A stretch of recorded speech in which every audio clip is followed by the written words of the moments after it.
तो आज हम मेथड ऑफ इमेजेस का इस्तेमाल करके कुछ एक प्रॉब्लम सॉल्व करेंगे, जिससे कि और भी अच्छी तरह से इसका अभ्यास आपको सबको हो जाए।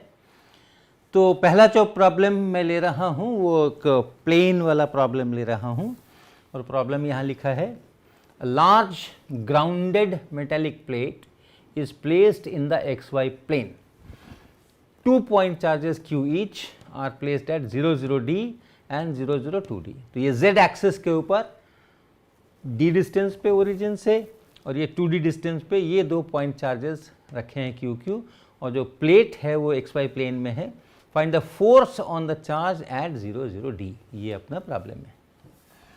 तो कैसा हो गया पिक्चर, हमारे पास में एक प्लेट है, ऐसा लार्ज मेटालिक प्लेट है XY इसमें XY प्लेन में, और ये Z एक्सिस है, और Z एक्सिस पर दो चार्जेस हैं, एक Q यहाँ पे और फिर दूसरा भी Q यहाँ पे। एक ये D डिस्टेंस पर है, ये D डिस्टेंस पर है, और दूसरा 2D डिस्टेंस पर है। तो इसको हम, इस प्लेन को हम इस लाइन से दिखाएंगे। अब इस लाइन से, ये हमारा XY प्लेन है, यानी एक एक्सिस इधर ले लीजिए Y एक्सिस, और x एक्सिस इधर ले लीजिए, और z एक्सिस फिर हमारा ऊपर है। तो यहाँ पे ये q चार्ज है और एक यहाँ q चार्ज है। ये डिस्टेंस d है और फिर ये पूरा डिस्टेंस 2d है, तो ये डिस्टेंस d है। अब क्या पूछा जा रहा है कि इस पे, पहले वाले पे फोर्स कितना लगेगा। क्यों लगेगा फोर्स इस पे फोर्स इसलिए लगेगा कि इनके कारण से जो यहाँ चार्जेस आए हैं, इस मेटल प्लेट पर जो चार्जेस आए हैं, तो उनके कारण भी इस पर फोर्स है। इसके कारण तो है ही, उस इन चार्जेस के कारण भी फोर्सेस हैं। टोटल नेट फोर्स निकालना है, और ये टोटल फोर्स जो यहाँ पे है, यहाँ जो टोटल इलेक्ट्रिक फील्ड है उसके कारण से, Q times total electric field, उसमें इसका भी इलेक्ट्रिक फील्ड शामिल है और इनका भी इलेक्ट्रिक फील्ड शामिल है। और इनका जो इलेक्ट्रिक फील्ड है उसको जानने के लिए हम उनके इमेजेस यहाँ बना सकते हैं। तो इस Q का अगर हम इमेज बनाते हैं तो माइनस Q यहाँ पर बनता है ये D डिस्टेंस पे, और इसका अगर इमेज बनाएंगे तो माइनस Q बनेगा यहाँ से 2D डिस्टेंस पे, ये D डिस्टेंस पे। ऐसा जो अगर एक ही चार्ज होता तब जो यहाँ इंड्यूस्ड चार्ज है उसको रिप्रेजेंट करता है ये वाला चार्ज। ये अकेला यहाँ होता तो उसके कारण जो यहाँ इंड्यूस्ड नेगेटिव चार्ज है उसको ये रिप्रेजेंट करता है। ग्राउंडेड है यानी V बराबर 0 लिया गया है, तो इसलिए इस प्रकार का कंडीशन है। अब देखिए हम क्या करेंगे, हम यहाँ पर फील्ड निकालने के लिए इस्तेमाल करते हैं इन तीनों का। बस फोर्स डायरेक्ट भी लिख सकते हैं, इलेक्ट्रोस्टैटिक्स है, तो इसका आप नाम दे लीजिए A, B, C और D। तो force on A is, force on A is due to Q due to B और C और D। इन तीनों के कारण से हमें इसके ऊपर फोर्स लिख लेंगे, क्योंकि इन्हीं तीनों के कारण से यहाँ पर फील्ड हमें लिखना है और Q से मल्टीप्लाई करना है। इन तीनों के कारण से फोर्स लिख के हम जोड़ देंगे तो हमारा काम हो जाएगा। तो पहले चलें B के कारण से A पर फोर्स कितना। तो पहला वाला फोर्स बिकॉज ऑफ B, ये सारे फोर्सेस हम A पर लिख रहे हैं। ये B जो है सो B के कारण से है, इसलिए ये B है। कितना हो जाएगा, Q square by 4 pi epsilon not D square. किधर, दोनों पॉजिटिव चार्जेस हैं तो ये इसको रिपेल करेगा, तो नीचे की तरफ। इसके बाद C के कारण से आ जाइए, FC, C के कारण से आ जाइए। तो C के कारण से जो है ये, इससे ये 2D डिस्टेंस पर है, और इसलिए जो फोर्स है वो हो गया Q यहाँ और माइनस Q यहाँ, तो Q स्क्वायर यहाँ 4 पाई एप्सिलॉन नॉट, और 2D डिस्टेंस पे है तो 2D का स्क्वायर, ये ऐसा, ये फोर्स यहाँ बन गया।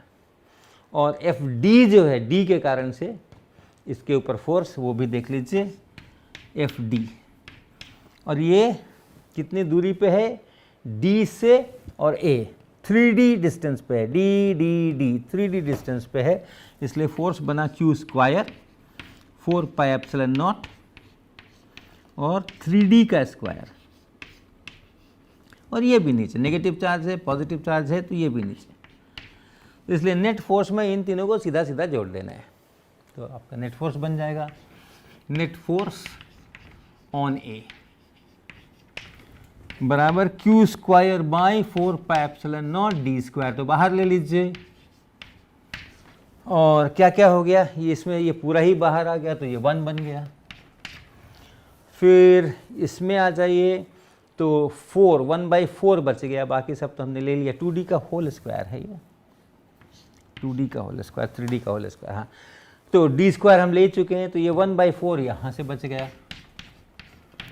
और इसी तरह से यहाँ से ये तो 9 1/9 ये यहाँ से बचेगा 1/9, ये इतना, तो q square by 4 pi epsilon not D square, और उसके बाद फिर ये पूरा 36 यहाँ पे, और इससे ये 36, इससे ये 9 और प्लस इससे ये 4, ये 49/36 into q square by 4 pi epsilon not D square, ये इतना इसके ऊपर नेट फोर्स होगा।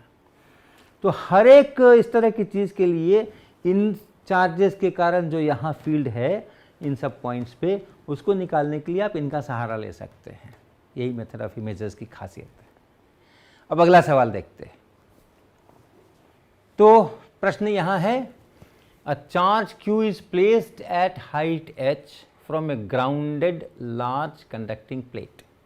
वही पहले वाली सिचुएशन है, करीब करीब एक प्लेट है, आप इसको xy प्लेन में ले सकते, और उससे h हाइट के ऊपर, h हाइट के ऊपर यहाँ पे एक पॉइंट चार्ज q रखा हुआ है, ऐसा। Find the radius of the circular area, तो हम इसको ऐसा ही दिखला दें, ऐसा ही दिखला दें, ये प्लेट हो गया और ये यहाँ से हाइट हो गई। Find the radius of the circular area that contains charge minus q/2। तो ये जो मेटल प्लेट है, ग्राउंडेड लार्ज कंडक्टिंग प्लेट है ये, तो इसलिए इस पर जो चार्ज है वो -q चार्ज रहेगा। हम लोग इसको कर चुके हैं, हमेशा मत सोचिएगा कि q के कारण से इंड्यूस चार्ज -q होता है, लेकिन हाँ, प्लेट अगर है, प्लेन में अगर है तो ऐसा होता है। तो ये -q चार्ज पूरे में फैला हुआ है, पूरे में फैला हुआ है, तो -q/2 चार्ज कितनी दूर में फैला हुआ है। Find the radius of the circular area that contains charge -q/2 and has its center at the foot of perpendicular from the charge to the plate। यहाँ से हम जब परपेंडिकुलर डालेंगे ये पहुँच गया, इसको केंद्र बना के, इसको केंद्र बना करके और एक एरिया बढ़ाते जाइए इस प्लेन के ऊपर, तो कितनी दूर के अंदर में -q/2 चार्ज आ जाएगा। पूरे में अगर कर देंगे, पूरे प्लेट में, तो -q चार्ज है, लेकिन इसके ठीक नीचे शायद चार्ज डेंसिटी सबसे ज़्यादा होगी, फिर घटेगी घटेगी घटेगी घटेगी, सब मिलकर के -q होगा। तो कितने दूर में, इसका ये रेडियस पता करना है कि कितने दूर में ये -q/2 चार्ज यहाँ आ जाएगा। तो हम सबसे पहले क्या करेंगे, इस प्लेट के पॉइंट्स पे चार्ज डेंसिटी निकालते हैं, सरफेस चार्ज डेंसिटी निकालते हैं इसके यहाँ से डिस्टेंस के फंक्शन के रूप में, क्योंकि सिमेट्री है। अगर इसका ये फुट ऑफ परपेंडिकुलर है तो यहाँ से आप इधर जाइए, इधर जाइए, इधर जाइए, इधर जाइए, इधर जाइए, आपके पास ये लार्ज प्लेट है ये, और इस लार्ज प्लेट में एक पॉइंट है, वहाँ से परपेंडिकुलर डालिए, फिर कुछ डिस्टेंस इधर चलिए, उतना ही डिस्टेंस इधर चलिए, इधर चलिए, इधर चलिए, वो सब एक जैसे पॉइंट हैं, इसलिए वो सिमेट्री है। तो एक सर्कुलर एरिया में हम जाएंगे, पेरीफेरी जो है उसके ऊपर चार्ज डेंसिटी कांस्टेंट होगी, और सिर्फ इस डिस्टेंस पे डिपेंड करेगी, ओरिएंटेशन पे नहीं। यहाँ जितनी है उतनी ही यहाँ है, उतनी ही यहाँ है, उतनी ही है, उतनी ही है, उतनी है। हाँ, डिस्टेंस बढ़ा दोगे तो घट जाएगी। तो इसलिए हम यहाँ से मान लो ये एक डिस्टेंस लेते हैं x डिस्टेंस के पॉइंट के ऊपर यहाँ पर कितनी चार्ज डेंसिटी है ये मालूम करने की कोशिश करते हैं। कैसे करेंगे, यहाँ पे इलेक्ट्रिक फील्ड कितना है ये देखना है। यहाँ पे जो इलेक्ट्रिक फील्ड है वो देखना है। तो x डिस्टेंस आप इधर भी ले सकते हैं, इधर भी ले सकते हैं, इधर भी ले सकते हैं, इधर भी ले सकते हैं, कहीं भी ले सकते हैं, इधर ले लेते हैं, चलिए आसान रहेगा देखने में। ये x डिस्टेंस पे मान लीजिए ये एक पॉइंट है, यहाँ हम इलेक्ट्रिक फील्ड निकालेंगे। इस मेटल प्लेट के ऊपर जो चार्ज इंड्यूस्ड हुए हैं और ये जो चार्ज q है, इनका मिलकर के इस प्लेट के जस्ट बाहर इस पॉइंट पर हम इलेक्ट्रिक फील्ड लिखेंगे। कैसे लिखेंगे? इसके कारण से तो लिख सकते हैं, लेकिन यहाँ जो इंड्यूस चार्जेस आए हैं उसके कारण से कैसे लिखेंगे? उन इंड्यूस चार्जेस का इलेक्ट्रिक फील्ड इमेज चार्ज के फील्ड के बराबर होगा। और इसलिए अगर हमने यहाँ से इधर h डिस्टेंस के ऊपर -q ले लिया तो ये पॉइंट मान लीजिए मैंने A कह दिया, ये पॉइंट मैंने B कह दिया, और जो सेंटर है इस सेंटर को कुछ नाम दे सकते हैं हम, C कह दीजिए, सेंटर है तो C कह दीजिए, और ये पॉइंट जो है ये P है। तो फील्ड ड्यू टू A इस चार्ज के कारण at P is just outside the plate है, जस्ट आउटसाइड द प्लेट। क्या लिखेंगे हम? 1/4 पाई एप्सिलॉन नॉट और q/4 पाई एप्सिलॉन नॉट, और ये AP है, ये AP, ये AP, तो AP vector divided by AP का क्यूब। तो डायरेक्शन मैग्नीट्यूड दोनों आ गए इलेक्ट्रिक फील्ड के, इस डायरेक्शन में होगा, पॉजिटिव चार्ज है इस डायरेक्शन में होगा, तो AP के डायरेक्शन में होगा। मैग्नीट्यूड कितना? ये डिस्टेंस का स्क्वायर आना चाहिए नीचे, तो यहाँ हमने क्यूब लिख दिया, यहाँ एक AP यहाँ है, मिल करके AP का स्क्वायर। फिर इसके कारण लिखिए, ये नेगेटिव चार्ज है, field due to B at P। यहाँ क्या होगा कि यहाँ क्या डायरेक्शन है? यहाँ चूंकि नेगेटिव चार्ज है तो चार्ज की तरफ फील्ड होगा, इस तरफ फील्ड होगा, इस है, और मैग्नीट्यूड वही PB का स्क्वायर, तो q/4 pi epsilon not. PB vector, ये डायरेक्शन का भी मामला हो गया, और PB का क्यूब, और AP का क्यूब और PB का क्यूब बराबर ही है, क्योंकि ये दोनों बराबर डिस्टेंसेस हैं। ये h है, ये h है, यहाँ 90 डिग्री है, सब कॉन्ग्रुएंट ट्रायंगल्स वगैरह करके, समरूप त्रिभुज वगैरह करके आप उसको देख सकते हैं कि बहुत आराम से ये दोनों एक ही डिस्टेंसेस एक ही हैं। तो हम इसको आगे बढ़ें, नेट फील्ड एट P जोड़ना है, is equal to q/4 pi epsilon naught. नीचे वाला जो है AP क्यूब और PB क्यूब दोनों एक ही चीज़ है, जो मर्जी हो लिख लीजिए, AP क्यूब लिख लीजिए, और तब ऊपर हो गया AP और प्लस PB। और ये आप जानते हैं कि AP प्लस PB क्या होता है? AP vector plus PB vector, ये AB वेक्टर होता है, ट्रायंगल लॉ। A से P की तरफ का वेक्टर, A से P की तरफ का वेक्टर प्लस P से B की तरफ का वेक्टर बराबर A से B का वेक्टर। तो ये AB हो गया, और AP क्यूब यहाँ हो गया। और अब आप थोड़ा जो दिए हुए सिंबल्स हैं उसमें चले आइए। AB वेक्टर है, A से B का वेक्टर, क्या क्या डिस्टेंस है ये? 2h। तो अब इसका मैग्नीट्यूड लिख रहे हैं हम वास्तव में 2h, तो इंटू 2h यहाँ पे करिए, मैग्नीट्यूड आ गया यहाँ पे। नीचे में AP का क्यूब, अब AP क्या है? AP क्या है? AP है h square plus x square और उसका स्क्वायर रूट, तो ये बना ये h square plus x square और इसका स्क्वायर रूट, और चूँकि क्यूब करना है तो 3/2, ये इसका मैग्नीट्यूड बना। और जो दिशा है इसकी वो तो हमें पता ही है, नीचे की तरफ दिशा है, और नीचे की तरफ होनी चाहिए। अगर कोई कंडक्टिंग सरफेस है तो उसके बाहर जो इलेक्ट्रिक फील्ड होता है वो हमेशा नॉर्मल डायरेक्शन में होता है, टेंजेंशियल डायरेक्शन में नहीं होता इलेक्ट्रोस्टैटिक्स में। इसलिए अगर ऐसे आपने XY प्लेन बना रखा है तो उसके हर पॉइंट पर जो इलेक्ट्रिक फील्ड है वो Z डायरेक्शन में होगा।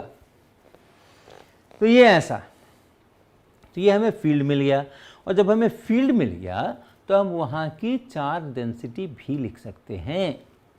जो सरफेस चार्ज डेंसिटी है इस पॉइंट पर इस पॉइंट पर मैंने इन सभी पॉइंट्स पर वो हम लिख सकते हैं, और वो sigma surface charge density, surface charge density sigma is epsilon naught times E, और इसलिए इसमें से एप्सिलॉन हटा लीजिए, Q इंटू 2H, 2QH, और उसके बाद फिर नीचे 4 पाई epsilon not, 4 pi epsilon not, और उसके बाद h square plus x square 1 by h square plus x square 3/2। अब हमें उस पूरे सर्कुलर एरिया को ढूंढना है जिसमें टोटल चार्ज -q/2 हो जाए। तो अगर वो टोटल जो रेडियस है वो कैपिटल R हो, चित्र फिर से बना लें थोड़ा सा, अगर मान लीजिए कि वो टोटल जो है वो कैपिटल R है, ये कैपिटल R है, ये इतनी दूर में जो नेगेटिव चार्जेस हैं, ये नेगेटिव चार्जेस मिलके -q/2 हो रहे हैं मान लीजिए। तो हम क्या करेंगे, हम इसके x और dx इसमें एक ये बना लेते हैं ऐसा रिंग, और इस ये जो उसके बीच में आ गया इस पर विचार करते हैं। ये x रेडियस है और ये dx इसकी मोटाई है। x रेडियस लेकर के हमने एक सर्कल बना लिया, और उससे के बाद x प्लस dx लेकर के एक दूसरा सर्कल बना लिया, और इसके बीच में जो चार्ज आ गया है अब हम केवल उसको लिख रहे हैं। Charge on the ring, ring यानी मटेरियल रिंग नहीं, वो जो केवल ज्योमेट्री में मैंने सर्कल 2 बना लिए हैं उसके कारण से जो रिंग जैसा दिख रहा है वो, तो वो जो हो जाएगा वो क्या होगा, यहाँ पर देखिए आप एरिया इसका एरिया है 2 पाई x dx, 2 पाई x ये परिधि और dx उसकी मोटाई, 2 पाई x dx ये एरिया बना, और इसको चार्ज डेंसिटी से मल्टीप्लाई करना है, और सभी जगह एक ही चार्ज डेंसिटी है, सिमेट्री, और x डिस्टेंस पर चूंकि हैं हम, तो ये है एक्सप्रेशन इंटू 2QH बाई 4 पाई, और इस एप्सिलॉन को यहाँ से हटा लीजिए, h square plus x square 3/2, ये इतना।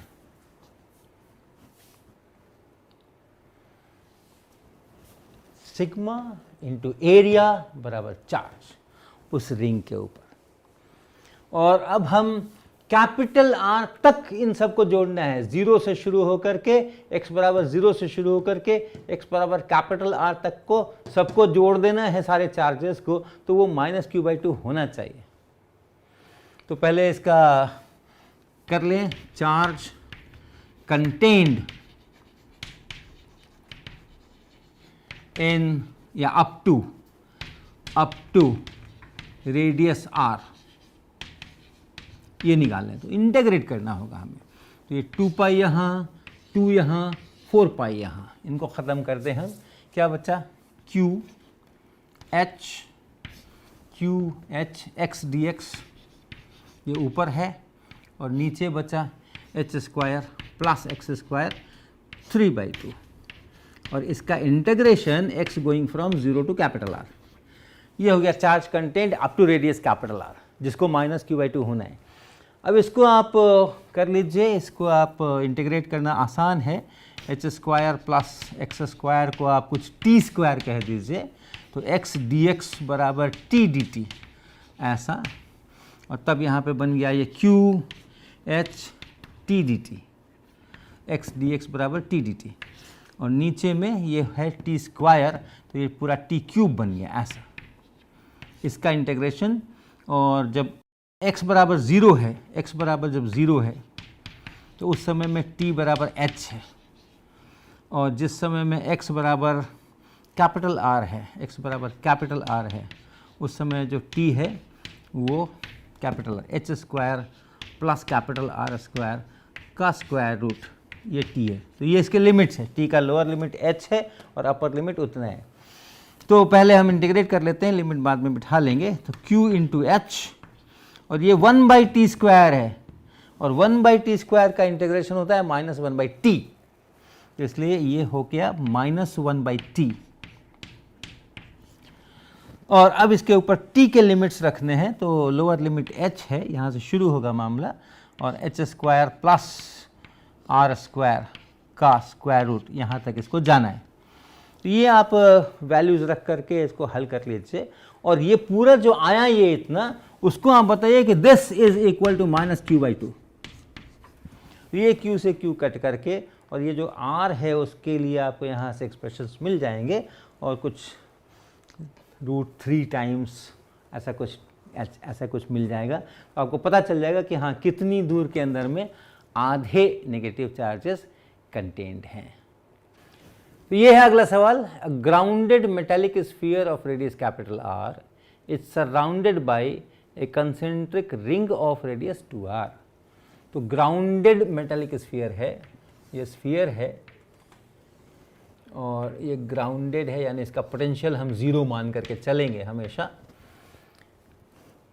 और ये सराउंड हो रही है एक रिंग से। ऐसे रिंग है, ये एक रिंग है जो उसको कंसेंट्रिक रिंग, उसका भी एक सेंटर वहीं है जहाँ पर कि स्फीयर है, और उसका रेडियस 2r है। इसका रेडियस r है और उसका रेडियस 2r है। The ring carries A charge q uniformly distributed on its length. इस रिंग के ऊपर कुछ चार्ज है और वो यूनिफॉर्मली डिस्ट्रीब्यूटेड है, वो यूनिफॉर्मली डिस्ट्रीब्यूटेड है, टोटल चार्ज q है। Find the electric potential at A point on the axis of the ring at A distance of 5r from the centre. यहाँ से 5r ऊपर यहाँ कहीं पर कोई पॉइंट है, और उस पर हमें अब पोटेंशियल निकालना है, इलेक्ट्रिक पोटेंशियल निकालना है। ये है अपना सवाल। तो इसके किसी भी छोटे चार्ज को आप देख लीजिए, यहाँ पर कोई चार्ज सोचिए इस रिंग के ऊपर, q चार्ज यूनिफॉर्मली डिस्ट्रीब्यूटेड है, 2r रेडियस है इस रिंग का, तो पता कर सकते हैं जितना लेंथ लेंगे उसी के अनुसार चार्ज। और ये पॉइंट चार्ज इस ग्राउंडेड मेटेलिक स्फीयर के बाहर है, तो कितनी दूरी पे है? 2r दूरी पे। पूरी रिंग पे कहीं भी आप उसको लेंगे तो वो सेंटर से 2r डिस्टेंस पर होगा। तो उसके कारण से जो यहाँ इंड्यूस चार्जेस हैं उनको हम लोग एक इमेज चार्ज से रिप्लेस कर सकते हैं। तो ये अगर dq चार्ज यहाँ है, इसमें अगर dq चार्ज है, तो इस dq चार्ज के कारण से जो इंड्यूस्ड चार्जेस आ रहे हैं इस मेटेलिक स्फीयर पे, उसको हम लोग रिप्लेस कर सकते हैं किससे? तो एक इमेज चार्ज से। और वो जो इमेज चार्ज होगा कितना होगा? तो हमारा सूत्र तो है ही पहले से, r divided by a times q, ऐसा हमारा सूत्र है ये।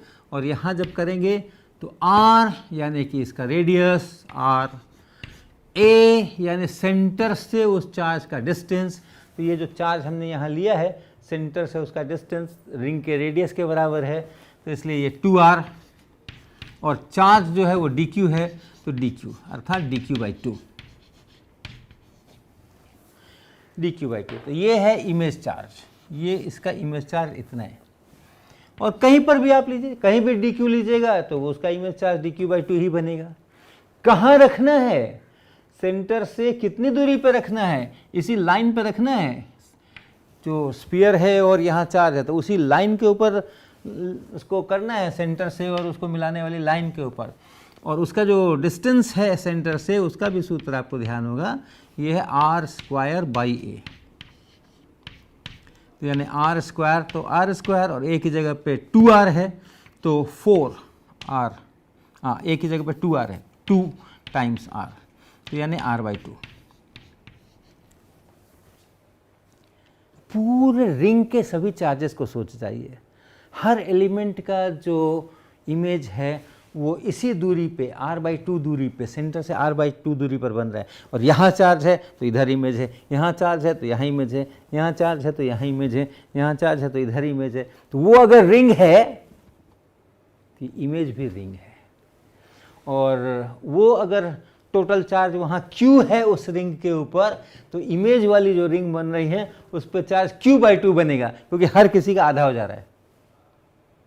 तो अब हमारा जो पिक्चर हो रहा है, अब स्फीयर नहीं है, अब हमारे पास में ये तो पहले बड़ा वाला रिंग है जिसका कि 2r रेडियस था और जिसके ऊपर की +Q चार्ज यूनिफॉर्मली डिस्ट्रीब्यूटेड है, और इमेज चार्ज हमारे यहाँ पर है, यहाँ पर, जिसका कि रेडियस r/2 है, ये कैपिटल R/2 है। ये जो रिंग बन रही है कैपिटल R/2 रेडियस की रिंग बन रही है, सेंटर से R/2 की दूरी पर है, और टोटल चार्ज जो यहाँ पर है ये -Q/2 है, ये -Q/2 है, क्योंकि dq का dq2 बनता है, dq/2 बनता है और नेगेटिव होता है। जो पॉजिटिव यहाँ रखोगे तो इमेज जो बनेगा सो नेगेटिव बनेगा, तो इमेज चार्ज में आप यहाँ पर भी माइनस लिख दे सकते हो।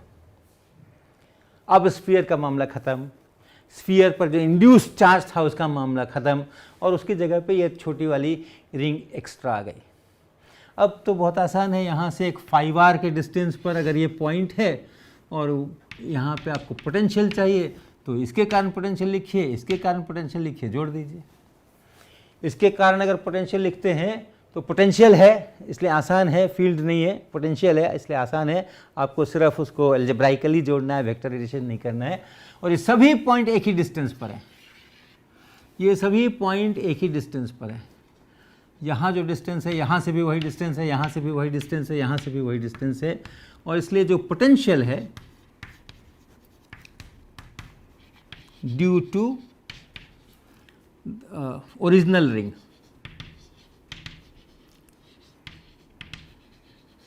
वो हो जाएगा charge, total charge Q divided by 4πε0 और डिस्टेंस, इससे जो डिस्टेंस है वो देख लीजिए, ये 2r है, ये 5r है, तो 5r का स्क्वायर प्लस 2r का स्क्वायर और उसका स्क्वायर रूट, ये डिस्टेंस है। किसी भी पॉइंट से डिस्टेंस देखिएगा, इस रिंग के किसी भी पॉइंट से उसका डिस्टेंस दिखेगा तो वो एक ही आएगा, कोन की तरह बनता है, और वो होगा इतना 5r का स्क्वायर प्लस 2r का स्क्वायर और स्क्वायर रूट, ये इतना। तो सब dq जोड़ करके q बन जाएगा, ये तो उतना का उतना है। ये हो गया Q/4πε0 और ये बन गया 29 √29 टाइम्स r इधर, ये इतना। और जो इमेज रिंग है उसके कारण से भी आप लिख सकते हैं। अब इस जो इमेज वाली रिंग है उस पर चले आते हैं। Potential due to the image ring,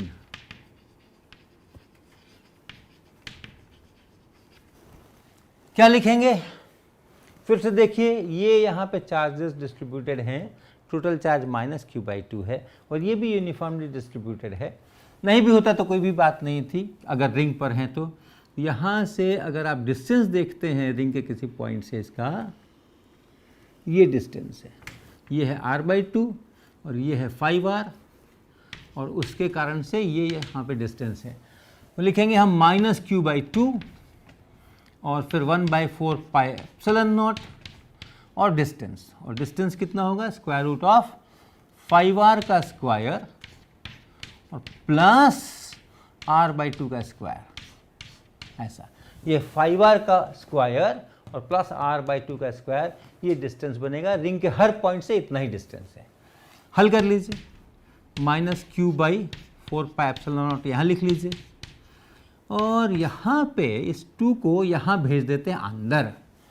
2 जब अंदर जाएगा तो 4 बन करके जाएगा स्क्वायर रूट के अंदर, तो उस 4 से यहाँ मल्टीप्लाई करेंगे तो 5 × 5 = 25, और इस 4 से और मल्टीप्लाई हो गया तो 100 r²। ये 100 r² बना, क्योंकि इस 2 को जब हम स्क्वायर रूट के अंदर भेज रहे हैं तो वो 4 होगा, ताकि उसका स्क्वायर रूट होकर के 2 बाहर निकले। और ये 5 × 5 का स्क्वायर 25 और वो 4 मिलकर के 100 r²। और इधर से जब ये 4 बन के अंदर आएगा तो ये जो r² / 4 है उसके 4 को काटेगा और यहाँ से सिर्फ r² आएगा। ऐसा बराबर Q/4πε0 1/√101 R यहाँ पे ऐसा। बस इसको आप ऐड कर देंगे तो आपको वहाँ का पोटेंशियल मिल जाएगा।